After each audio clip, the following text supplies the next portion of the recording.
everyone, welcome back to the You're Not Finished podcast. My name is Brittany Franklin and I'm the host of this podcast, and I am excited to finally continue talking about spiritual abuse, the signs of a spiritually abusive environment, and how it affects your mental health. Because I can understand that this topic can be a heavy one for those who have experienced it, I would like to add a warning here that if the topic of spiritual abuse is triggering for you, or can contribute to mental or emotional distress, please refrain from listening or listen with caution. If you'd like to hear my experience with spiritual abuse in the first part of this series, before or after listening to this episode, you can do so by listening to episode 10. I give a trigger warning in that episode as well, so again, please listen with caution. Now, this took a little bit to do because first of all, I decided to finally officially make You're Not Finished episodes monthly instead of bi-weekly due to school and work. And additionally, as I said in the last episode, this topic is very sensitive to me, very triggering. And so I have to be wise about not re-traumatizing myself and potentially others who have been affected by what happened at that particular organization that I was involved in. What finally kind of lit the fire under my butt is that I recently saw that someone I am connected to on Facebook recently referred to the leader of the organization that I was once part of as their hero. And at that point, I knew I needed to not delay this any further and continue to bring light to the issue at hand. So let's just jump right into it. Now, as I stated in part 1, I am aware that abuse occurs in many different religious and spiritual settings, and I want to acknowledge that. But for the purpose of this podcast, and due to my lack of experience in and knowledge of other religions, I will be talking about how this occurs in the Christian environment. I gave a more elaborate definition in part 1 as well, so I'll give a quick definition in order to get to what I would like to talk about today.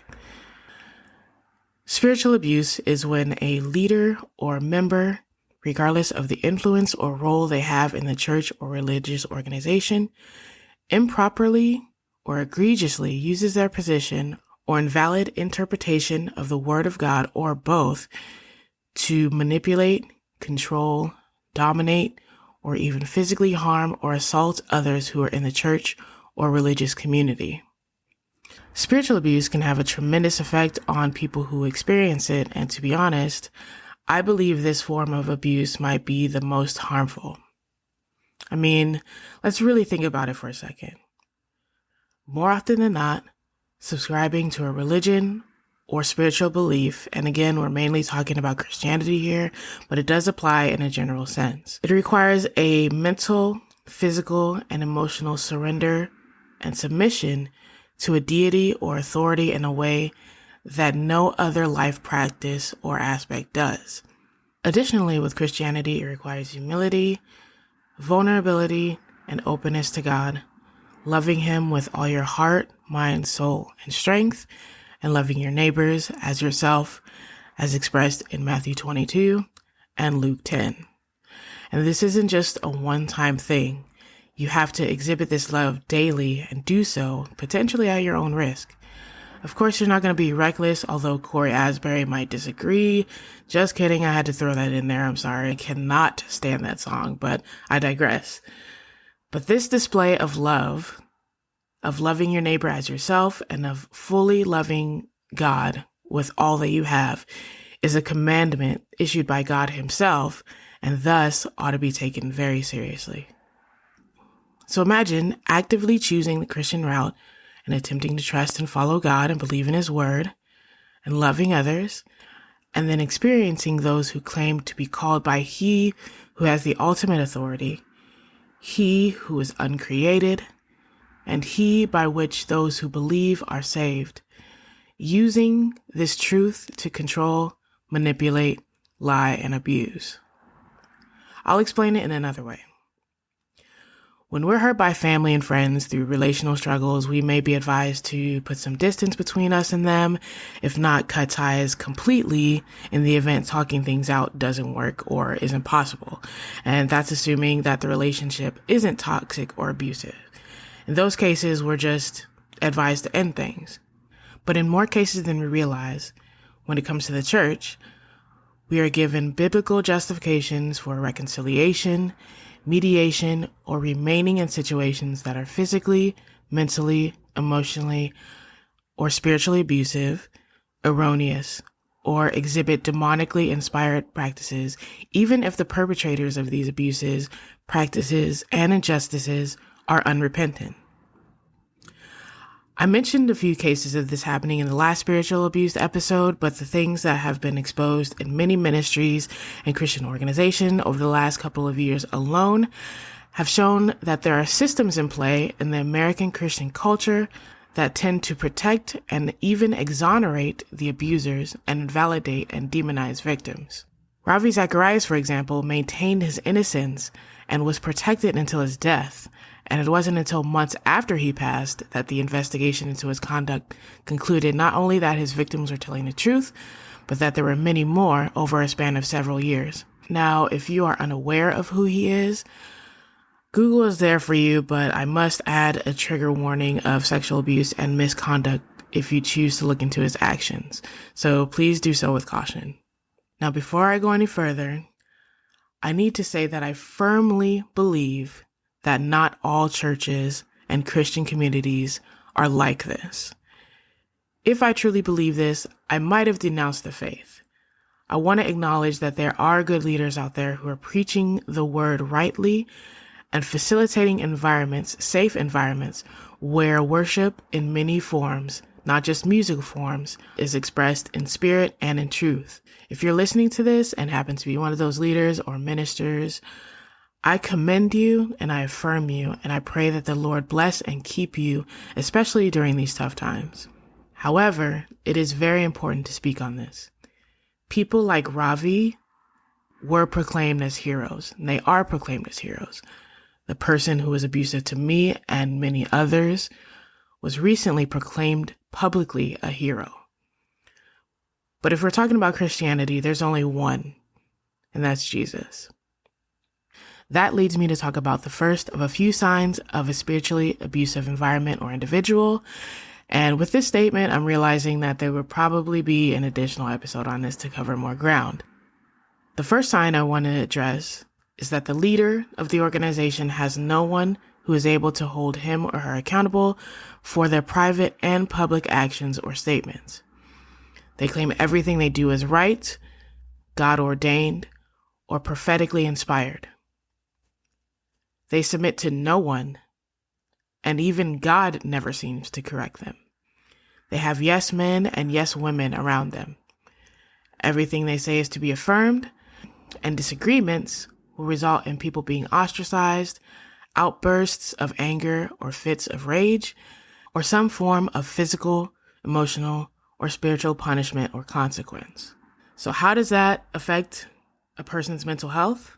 Well, let's say you have a question or you're unsure about a church or organization's practices, or you just challenge them outright and you have a biblical basis for doing so. A spiritually abusive leader who submits to no one will say and do things that will make you believe that challenging them is equal to challenging God himself, which can bring shame, depression, confusion, and mental anguish upon those who work for this leader or who are connected to them. Now, as I implied earlier, serving God is a weighty, daily life expression. Christians typically want to or desire to act in a way that is deemed to be pleasing to him, and because we are called to be like him, as expressed in Ephesians 5:1-2 and Philippians 2:5, abusive leaders can unfortunately use that to their advantage. If a leader attempts to control or manipulate someone by indicating or directly stating to them that their actions or beliefs towards them are potentially displeasing to God, this can cause a lot of mental and spiritual harm, especially if they use an interpretation of the Bible that happens to be to their own personal benefit or what they call prophecy to do so. I saw this quote a long time ago that says, "Prophecy is not to manipulate people. Prophetic manipulation is witchcraft. It is demonically inspired and has no place in the house of the Lord." If you look at the fruits of the Spirit in Galatians 5:22-23, you will see that they are love, joy, peace, patience, kindness, goodness, gentleness, and self-control. I think I've said this before, but God does not entrust us with people, friends, family, significant others, children, employees, etc. He doesn't entrust us with these people in order to control or manipulate them. He does so for us to love them, to be patient with them, and all of what I just said in reference to Galatians 5. That first sign, and it's actually kind of many signs included into one, but that first sign is the foundation for many others. For example, in these spiritually abusive environments, you can't really say no to a leader's request, or if you do, you are potentially questioned as to the reason why you said no. You're made to feel guilty for saying no, or you may even be coerced into making your no into a yes in spite of valid reasons for saying no, and possibly, regardless of whether saying yes to the leader's request is actually in direct disobedience to God. You're convinced that the work that you're doing is for the Lord, and maybe in some ways it is. Maybe. But it's usually at the expense of actually being with and submitting to Him directly. And if that is the case, it is not for Him. All the work that you end up doing for God cannot be done without Him. Truly. So again, if you are doing ministry in a Christian organization and that separates you from Christ, then that is not for the Lord. That is just my opinion. Let me know your thoughts on that if you have a response to it. Now, I have seen people sacrifice their friends, their families, their finances, marriages, their God-given calling, and even their relationship to God, as I just mentioned, in order to maintain loyalty to a Christian organization and its leader or leaders. There have been instances in which I've done that myself, regrettably. This damages a person's mental health in many ways and doesn't just have negative consequences for the individual, but can actually result in damaged relationships and non-ideal living circumstances that may not be able to be repaired right away, if at all. These damages can lead to anxiety, hopelessness, PTSD, depression, and suicide ideation. I've even seen where this has led to substance abuse as a coping mechanism, which of course can lead to additional mental, emotional, and spiritual health issues. So when I was doing research on the effects of spiritual abuse on mental health, I found that this is a topic that is severely under-researched.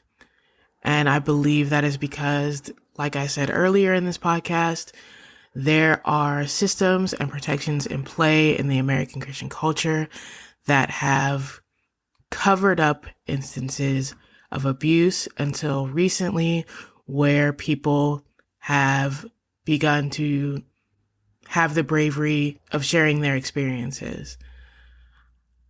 And so everything that I found was just that, people sharing their experiences on blogs and websites, and nothing that has been confirmed through verifiable research. Now, that doesn't invalidate anybody's experience at all, but I like to, for the purpose of this podcast, have the psychological and spiritual information available to you guys so that it's very clear that what I'm saying is factual.